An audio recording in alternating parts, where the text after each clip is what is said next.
वर्ष 1936 में गांधी जी ने हिंदी को राष्ट्रभाषा बनाने हेतु आग्रह किया। ध्यातव्य है कि न केवल हिंदी पट्टी के लेखकों ने बल्कि अन्य प्रांतों के लेखकों ने भी हिंदी को अपनी लेखनी का माध्यम बनाया। इनमें मुख्य हैं क्षिति मोहन सेन, मुक्तिबोध, उपेंद्रनाथ अस्क, हरिकेश शर्मा, शंकर राजू इत्यादि।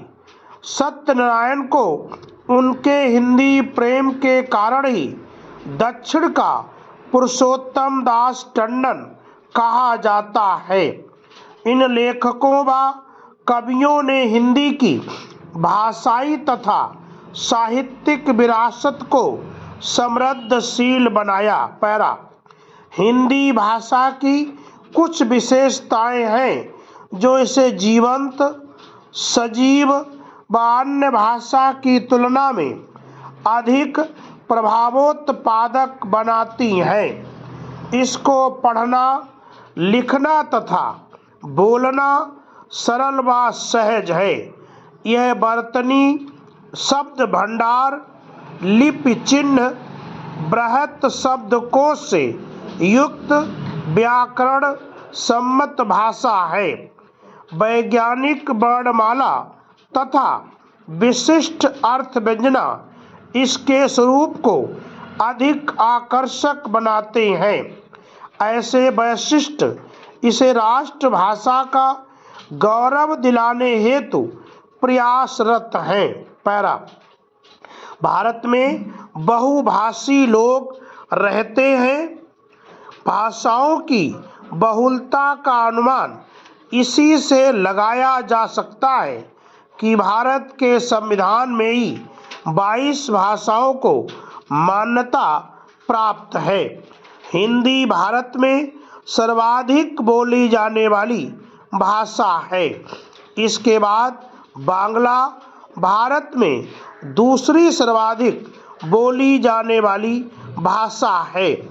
इसी तरह तमिल, तेलुगु, कन्नड़, मलयालम, मराठी इत्यादि अन्य भाषाएं बोलने वालों की संख्या भी काफ़ी है। भाषाओं की बहुलता के कारण भाषाई वर्चस्व की राजनीति ने भाषावाद का रूप धारण कर लिया है। इसी भाषावाद की लड़ाई में हिंदी को नुकसान उठाना पड़ रहा है और स्वार्थी राजनीतिज्ञ इसको वास्तविक सम्मान दिए जाने का विरोध करते रहे हैं। पैरा देश की अन्य भाषाओं के बदले हिंदी को राष्ट्रभाषा बनाए जाने का मुख्य कारण यह है कि यह भारत में सर्वाधिक बोली जाने वाली संपर्क भाषा है।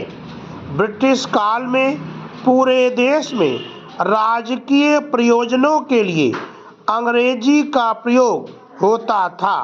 पूरे देश के अलग अलग क्षेत्रों में अलग अलग भाषाएं बोली जाती थीं, किंतु स्वतंत्रता आंदोलन के समय राजनेताओं ने यह महसूस किया कि हिंदी एक ऐसी भारतीय भाषा है जो दक्षिण भारत के कुछ क्षेत्रों को छोड़कर पूरे देश की संपर्क भाषा है और देश के विभिन्न भाषा भाषी भी आपस में विचार विनिमय करने के लिए हिंदी का सहारा लेते हैं। हिंदी की इसी सार्वभौमिकता के कारण राजनेताओं ने हिंदी को राष्ट्रभाषा का दर्जा देने का निर्णय लिया था।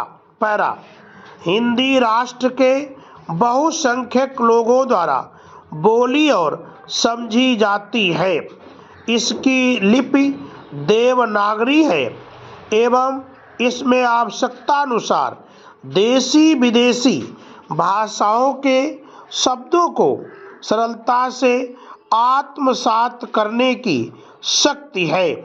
यह भारत की एक ऐसी राष्ट्रभाषा है जिसमें पूरे देश में भावात्मक एकता स्थापित करने की पूर्ण क्षमता है। पैरा आजकल पूरे भारत में सामान्य बोलचाल की भाषा के रूप में हिंदी एवं अंग्रेजी के मिश्रित रूप इंग्लिश का प्रयोग बढ़ा है। इंग्लिश के इस प्रयोग के कई कारण हैं। पिछले कुछ वर्षों में भारत की व्यावसायिक शिक्षा में प्रगति आई है।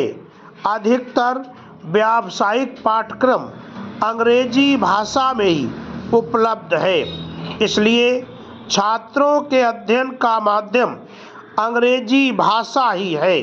इस कारण से छात्र हिंदी में पूर्णतः निपुण नहीं हो पाते और हिंदी भारत में केवल बोलचाल की भाषा मात्र बनकर रह गई है।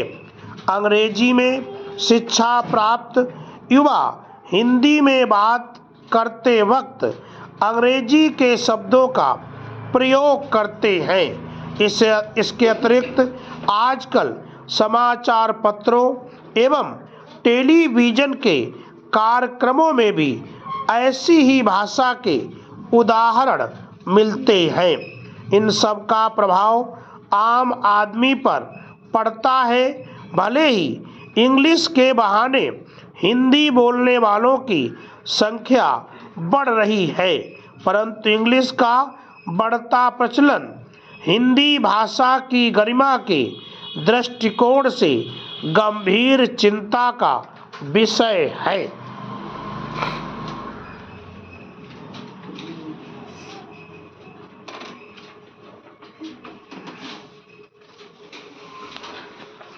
बेटा छोटा नहीं होगा।